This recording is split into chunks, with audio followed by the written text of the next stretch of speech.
कोहिनूर मनहूस हीरे की दिलचस्प कहानी जिसे इंडिया वापस जाता है। मलका एलिजाबेथ के इंतकाल के बाद इंडिया में एक बार फिर ताज बरतानिया में जुड़े कोहिनूर हीरे की वापसी का मुतालबा जोर पकड़ने लगा है। मलका एलिजाबेथ दोम के इंतकाल के बाद इंडिया में एक बार फिर ताज बरतानिया में जुड़े कोहिनूर हीरे की वापसी का तकाजा जोर पकड़ने लगा है। ये मुतालबा फिलहाल सोशल मीडिया तक महदूद है और इंडिया की हिंदू कौम परस्त हुकूमत की तरफ से इस मुतालबे की तौसीक के इम्कानात बहुत कम है, क्योंकि वो इससे अपने दस्तबरदारी का पहला ही ऐलान कर चुकी है। चूंकि मलका एलिजाबेथ दोम के बड़े बेटे शाह चार्ल्स सोम अब बरतानिया के नए बादशाह बन गए हैं और अपनी बादशाहत का हल्फ उठा चुके हैं, लिहाजा 105.6 कैरात के कोहिनूर हीरे से मुज़ेन इस ताज पर अब इनकी मलका कामला का हक बनता है। इंडिपेंडेंट उर्दू ने कई इंडियन मौरिखीन और माहिरीन से पूछा कि क्या वो कोहिनूर हीरे की वापसी का मुतालबा मुनासिब और काबिले अमल है, तो इनमें से अक्सर का कहना था कि बेशक कोहिनूर इंडिया नहीं बल्कि मुत्तहिदा हिंदुस्तान की मलकियत था, लेकिन इसकी वापसी नामुमकिन है। कोहिनूर हीरे की तारीख।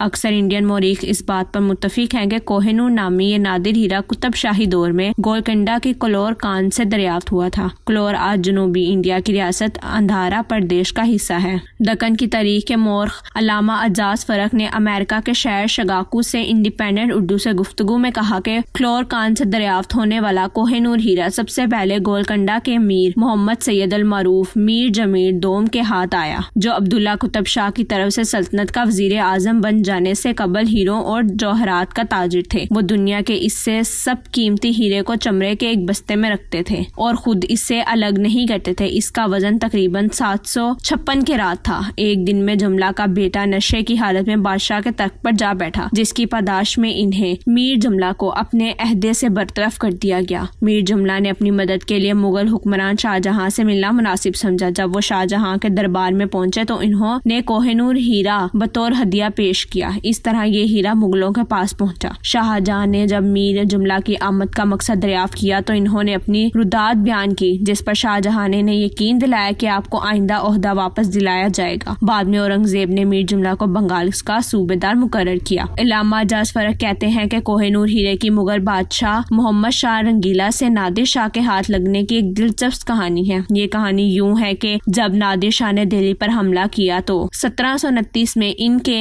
मुखबरों ने इन्हें खबर दी कि मोहम्मद शाह रंगीला की पगड़ी में एक नायाब हीरा पोशीदा है। तब इस हीरे का नाम कोहिनूर नहीं था। नादिर शाह ने पगड़ी बदलने की रस्म के बहाने जब मोहम्मद शाह रंगीला से पगड़ी हासिल की तो इसमें चमकते दमकते हीरे को देखकर इसका नाम कोहिनूर यानी रोशनी का पहाड़ रखा। इस दिन से यह हीरा कोहिनूर कहलाता है। नादिर शाह हिंदुस्तान से बकिया माले गनीमत के अलावा कोहिनूर हीरा भी अपने साथ ले गए। तारीख के बास किताबों में कोहिनूर की दरियाफ्त के मुतालिक लिखा है कि ये हीरा 13वीं सदी में दक्कन से दरियाफ्त हुआ था, जिससे पहले खिलजी खानदान के दूसरे बादशाह अलाउद्दीन खिलजी के जनरल मलिक कफूर ने हासिल किया। बरसों तक खिलजी खानदान की मलकियत में रहने के बाद ये 16वीं सदी में सुल्तान इब्राहिम लोदी के पास पहुंचा। ये 1526 में पानीपत की लड़ाई के बाद पहले मुगल शहनशाह ज़हीरुद्दीन मोहम्मद बाबर के पास पहुंचा और नादिर शाह के हमले तक मुगलों तक की मलकियत रहा। ये एक मनहूस हीरा है। अल्लामा अजाज फरक कहते हैं कि कोहिनूर हीरा एक ऐसा पत्थर है जिसके पास भी रहा वो बर्बाद हुआ। ये एक मनहूस हीरा है। चनाचा जब नादिर शाह अपने साथ ले गए तो कुछ ही सालों बाद इनका कत्ल हो गया। वहाँ से अफगानिस्तान के राजा अहमद शाह अब्दाली के कब्जे में आया। बाद अज़ा ये हीरा मुख्तलिफ मार्कों में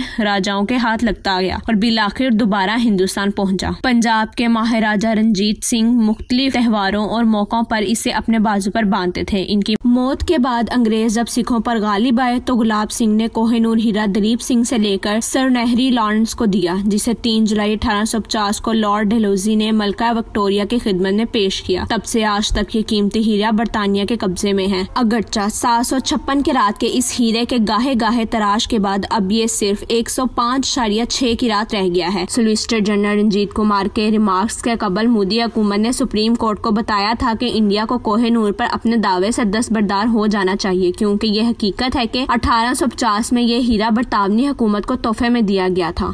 इंडियन सुप्रीम कोर्ट में यह दरख्वास्त नफीस अहमद सिद्दीकी नामी एक शहरी ने दायर की थी।